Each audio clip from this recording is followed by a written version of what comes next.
Welcome to the WTR On the Horizon podcast. I'm your host, Tim Gerdeman, Vice Chair and Co-founder and Chief Marketing Officer of Water Tower Research. In today's podcast episode, I have the pleasure of being joined by Siyu Huang, founder and CEO of Factorial Energy. Also joining us is my Water Tower Equity Research colleague, Eric Goldstein. Factorial Energy is a development stage advanced battery company focused on designing, developing, and commercializing next generation solid state batteries for electric vehicles and adjacent markets. Factorial's two proprietary solid state platforms, FEST, which stands for Factorial Electrolyte System Technology, and Solstice, utilize electrolyte innovations that enable safe and reliable cell performance with high capacity cathode and anode materials.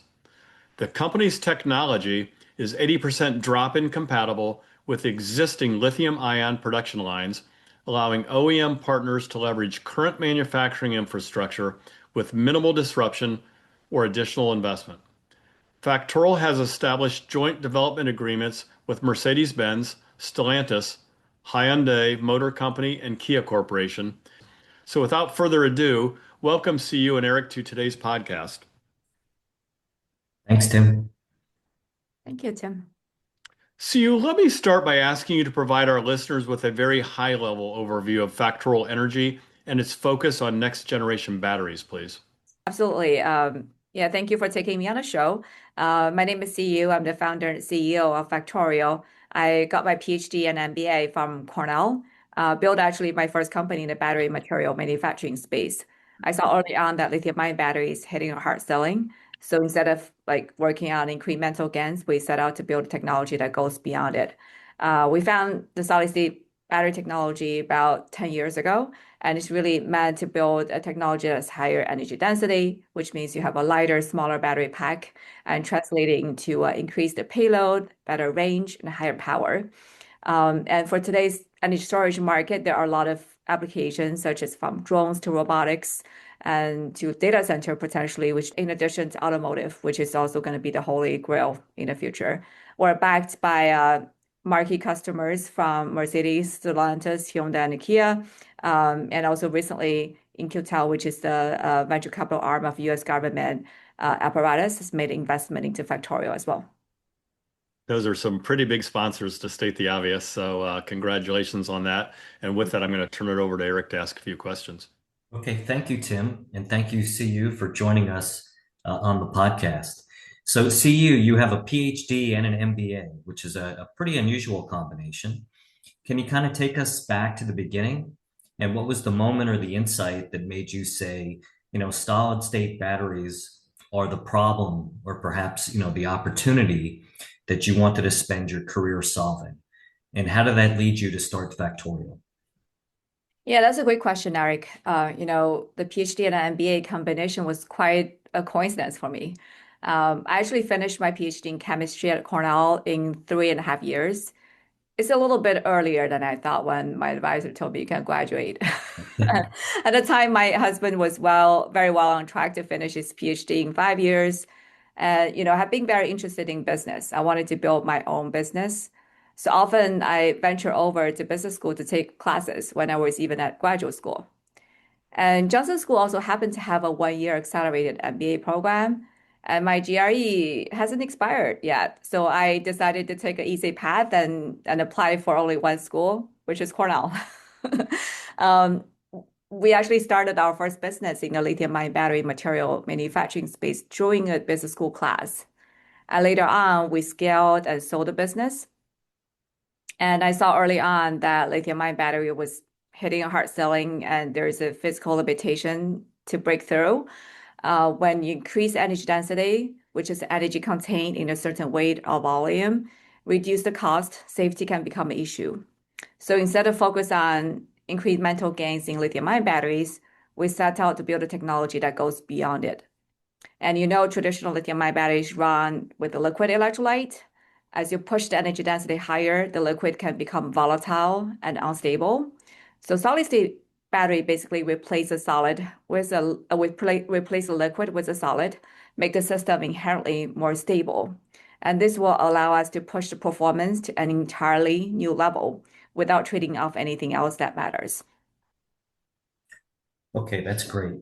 Let's talk about the technology in a little bit more detail. You have two distinct platforms, FEST and Solstice.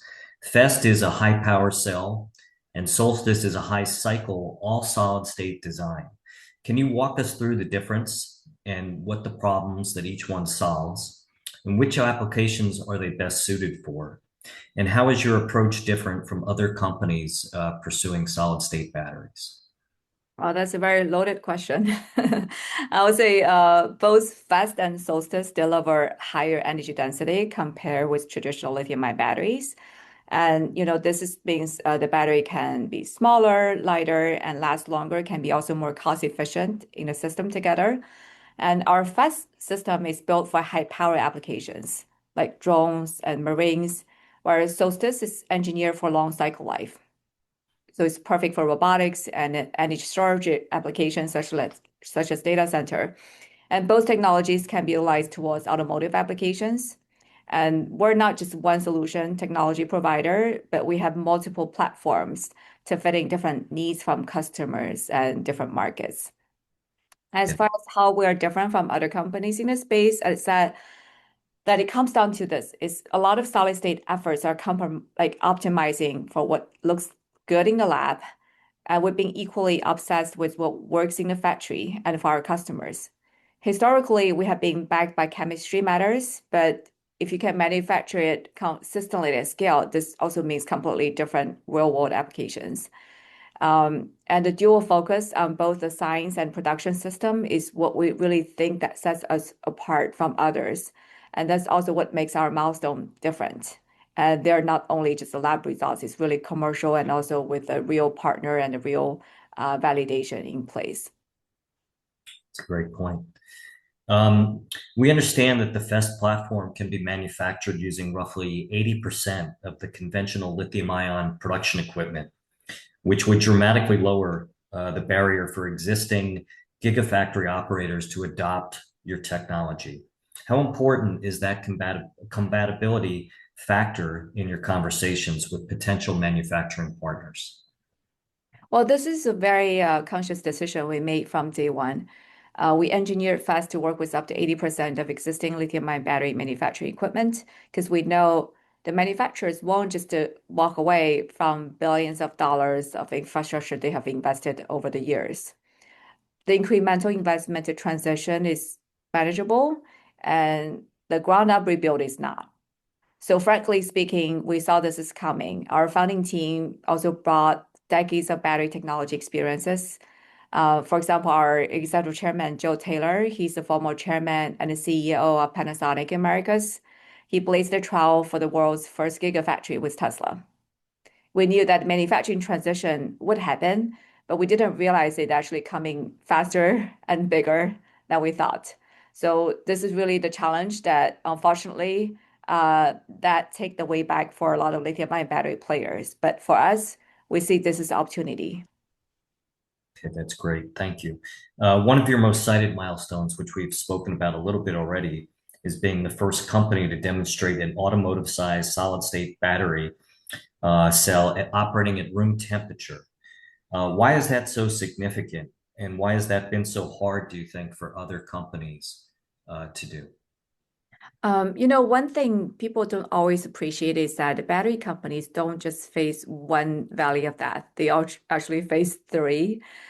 In a pouch format, the first is really going from a small, say, 5 amp hour cell, is the similar size of my cell phone today, to a full automotive size cell, which is actually on my table here. I can show you. This was the world's first 100 amp hour cell that's being built by companies being released to public. And this is 100 amp hour, and we launched that about 3 years ago in CES. And that first jump is enormous, and it takes years of time. We had our first 5 amp hour cell about 8 years ago, and this was launched about 3 years ago. Then the second value of that is really taking the first automotive cell and making thousands of them consistently. And the third is really to go from thousands to millions and billions with full automation. And that's where you really need to be a world-class manufacturer.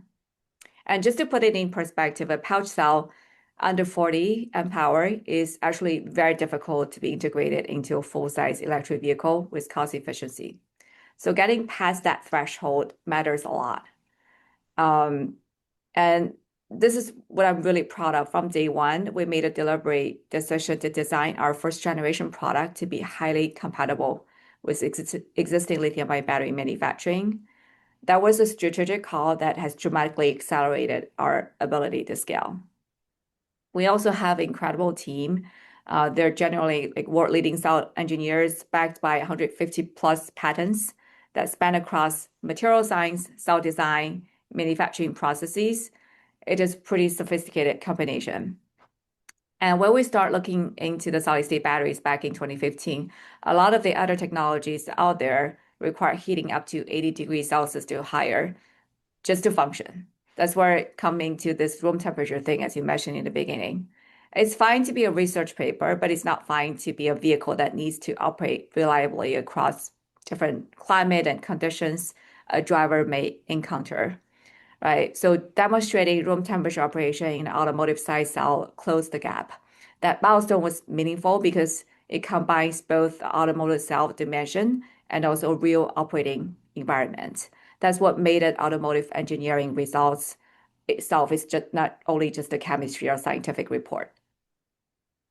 It's great, thank you. And so just building on that, let's talk about the development curve. So batteries go through a series of A samples, B samples, then C sample on the way to production, at least working with the automotive manufacturers. So in your investor deck, you referenced delivering B sample cells to Mercedes. So where is Factorial today across your different OEM relationships? And what does the path to C sample and eventually volume production look like? We see different OEM have different requirements. Recently, we received a lot of interest from drone market. You know, the drone OEMs have completely different qualification cycle from automotive OEMs. And somewhere between like 9 months to a year or two, like while automotive will take at least 3 to 5 years to qualify a commercial ready product. And you know, automotive A sample can be as small as say 20 amp hour cells, and B sample typically will start at least from 40 amp hour. So last year, Mercedes delivered the world's first solid-state battery vehicle made by global OEM that was made with our B sample cell that was delivered to Mercedes 2 years ago. In January this year, we also just launched the first solid-state battery production program in the US with Karma Automotive. It's an ultra-luxury car maker with the first vehicle on the road as early as 27, 28 timeframe. We're deepening that process with our OEM partners, and the nature of the work has shifted. The conversations we're having right now are much more about industrialization and the system integration than about proving the fundamental technology. So that's a meaningful change from where we were a few years ago. And the path forward is about one thing about all is consistency. So performance in a single cell is the starting point. And what automotive partners need to see and what they are focused on demonstrating is that not only Factorial can deliver the performance repeatedly at scale, but also to the tolerance that industry demands. And that's the work in front of us, and it's where our energy is going. Okay, great. So in September of 25, Mercedes EQS was powered by your cells, and we talked about this a little bit, drove over 1,200 kilometers from Stuttgart to Malmo on a single charge, which is a pretty remarkable real-world demonstration. So what did the test prove technically for you, and what did it mean for your relationship with Mercedes going forward? Yeah, that drive means a lot to us. It's not only just a milestone, but it's a proof point that it's hard to argue with. You know, 1,200 kilometers on a single charge from Stuttgart all the way to Malmo in a real Mercedes vehicle on a real road. It's not a lab result. It's not a controlled test track, right? That's the kind of number that makes people stop and recalibrate what they thought was possible. Technically, what it demonstrated is that energy density gains were built towards the translating into like a real world range into a range that's meaningful to drivers. Range anxiety is one of the most cited barriers to EV adoption. A battery that can take you from Stuttgart to Malmo for 2 days without stopping in the fast charging that makes the conversion much faster. But what I value the most is that is how we are working with Mercedes. I've been very proud of the relationship that we've been working with Mercedes over the last few years. And that demonstration didn't just happen because we handed them the cells and they figure out the rest. It really came out with deep collaborative engineering, aligning the integration requirements, working through vehicle level constraints, optimizing towards target that matter in actual automotive systems rather than just a single spec sheet. And that type of partnerships makes us a better company. And I think it makes the technology better too. Demonstration like this matters because they shift the conversation. It's one thing to tell the industry that solid state can deliver. It's another thing to drive 1,200 kilometers and make the Mercedes history. Agreed. So in addition to Mercedes, you also have a very strong and strategic relationship with Stellantis. So you have a demo fleet coming up with Stellantis tied to their Dodge Charger Daytona, which is on their large battery electric vehicle platform. And that's a platform designed to potentially support up to 2 million vehicles a year globally. So what does a successful demo fleet lead to? And what are the contractual milestones that matter the most in terms of your relationship with Stellantis? I would say we don't build demonstration just for show, right? It's really built for the intent to industrialize. And demo fleets are actually a critical part of the automotive validation process. They give both us and our partners the chance to validate not only just the cell level performance, but also system integration, the vehicle behavior, the charging characteristics, durability, and manufacturability. And in terms of the contractual milestones, of course, is to deliver the vehicles together. And that's what we have announced and we have released to public. And what's encouraging is that major OEMs are increasingly engaging directly in the development process because they realize how strategically important next generation battery technology will be. Great. So you have an impressive group of investors and partners, some of which we've already talked about, but Mercedes and Stellantis, Hyundai, but also POSCO, IQT, Phil Energy, and Karma. Can you discuss how you work with these partners and give some examples of what they might bring to the table for you? Yeah, absolutely. Happy to share with you more about that. It's actually a lot of years of efforts. And early on, we made a decision that I think has shaped everything since then. We've not only just bring in a partner to make us better, but also bigger. But it's really to make us more credible among the industry and be able to be the driving force and pull this coalition together. A great example is the investment from InQtel that we announced in March. For those who don't know, like InQtel was founded in 1999 and is widely recognized as a non-for-profit strategic investor for the U.S. national security community. And they were early investors in Palantir, Anduril, and Skydio, a few very big defense contractors for the U.S. And they have a very clear track record of backing companies that matters at a national level in the dual commercial case scenario. And their mission is straightforward, is accelerating the commercialization of breakthrough technologies across critical domains, anywhere from drones to robotics to autonomous systems and beyond. So what InQtel invests is not only just capital, it's a signal that solid-state battery technology is no longer optional, it's already a strategic infrastructure. And what excites us most is the dual-use nature of what's happening right now. Defense, drones, and robotics are demanding that performance today, that automotive is really what scale it for the future tomorrow. And our automotive partners are one of the most demanding customers in the battery industry.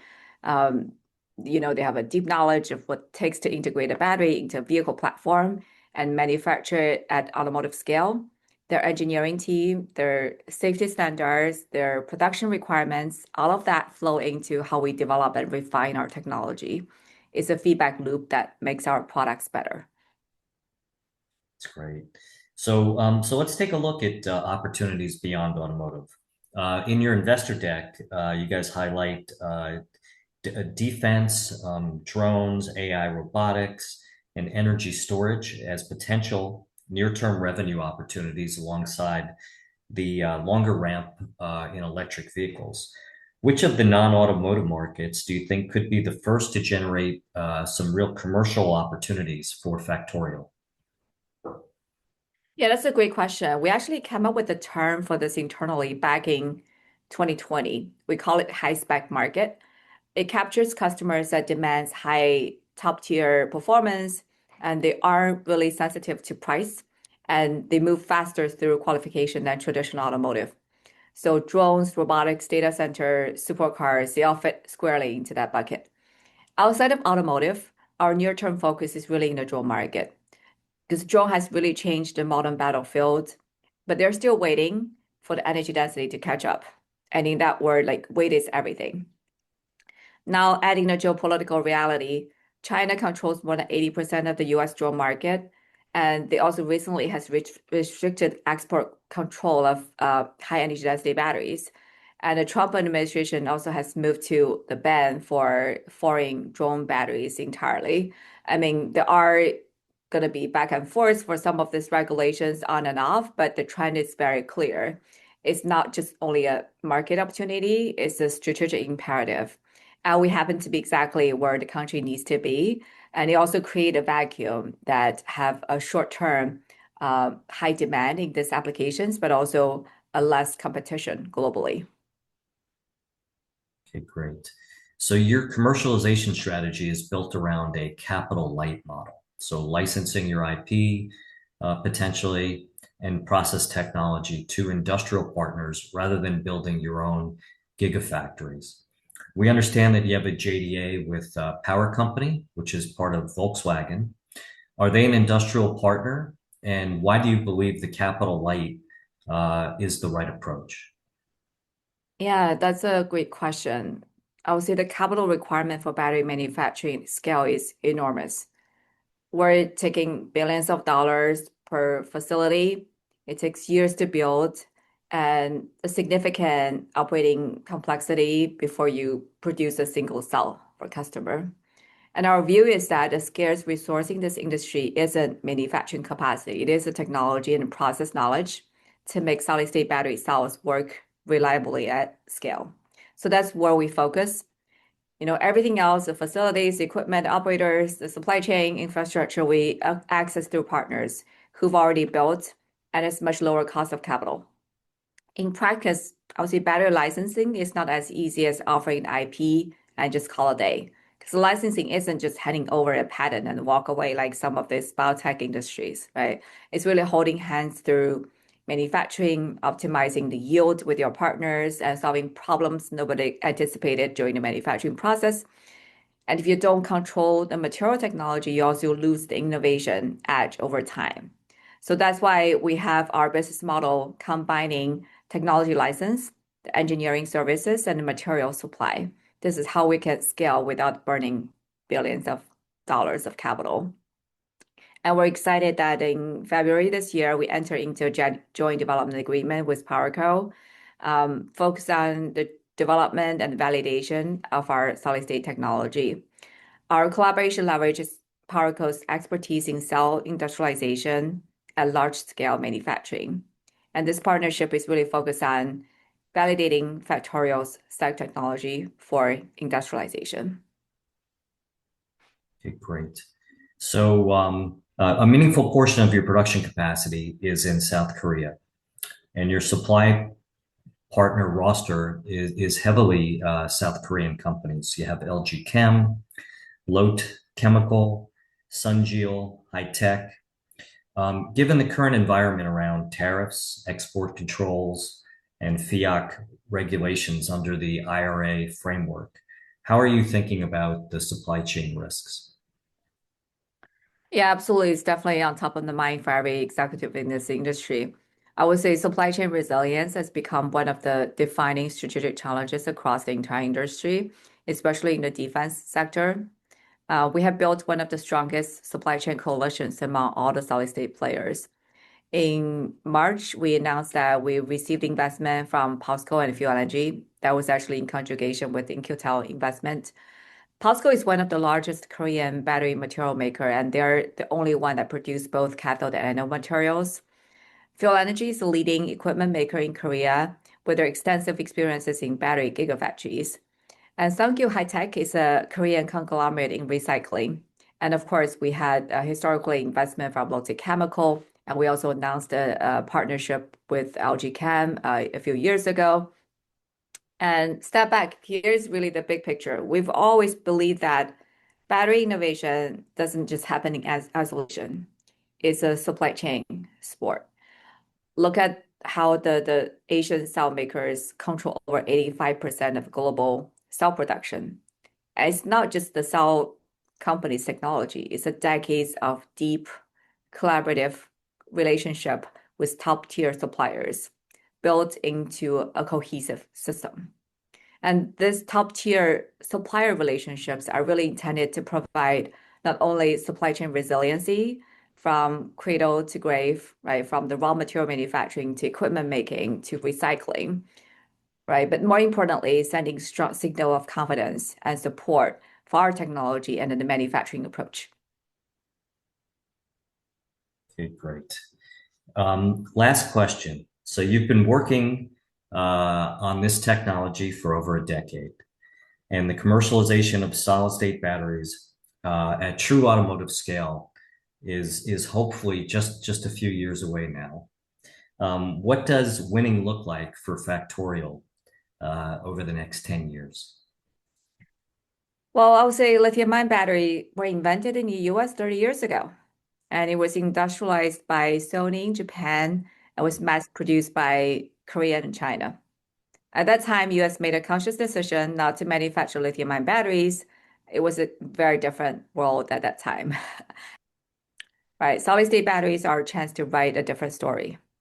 We're here to look at multi-billion-dollar industry being reborn at this intersection of mobility, defense, and intelligence. The question isn't whether solid state will reshape the world, it will. And the question is who leads it. In 10 years, I want Factorial to be one of the world's top battery suppliers, not just a technology company, but a company that actually scale it, manufacture it, and deliver it to people's lives. And what keeps me motivated, honestly, is really the magnitude of the problem. This is one of the hardest technical challenges in industry history. And we get to work on it every day. It never gets old. That's the fun part of it. And we started with a vision that most people thought it was impossible. Every milestone, the first cell, the Mercedes drive, the partnerships proves that it's not. You know, we have a little bit more than $250 million paid in capital. And there's so many other countries, many other companies have invested way more than that, even to a different order of magnitude. But at the end of the day, what truly drives me is something simple. We believe that the hardest problem are worth solving because they change what's possible for humanity. And that's a rare privilege that we got to work on it, and we don't take it lightly. We're very proud to be the front of this race. We're blazing the trail for the history, and we're very much looking forward that we'll continue pioneering this industry. Well, Siyu, thank you so much for walking us through the Factorial Energy story and the important dynamics driving your company. Back to you, Tim. Thanks, Eric, for those great questions. And Siyu, thank you for the thoughtful answers. What an exciting time to be in the company and industry you're in. So best wishes in the year ahead. Thank you, Tim. Thank you, Eric. Thank you for listening, and do not forget to subscribe, as well as visiting www.watertowerresearch.com to stay up to speed on the WTR on the Horizon written research reports, podcasts, fireside chats, industry-specific symposiums, and conference schedules. We will see you next time for another edition of WTR on the Horizon podcast. Finally, a special thanks to the producer and editor of the podcast, Krista Fitzpatrick.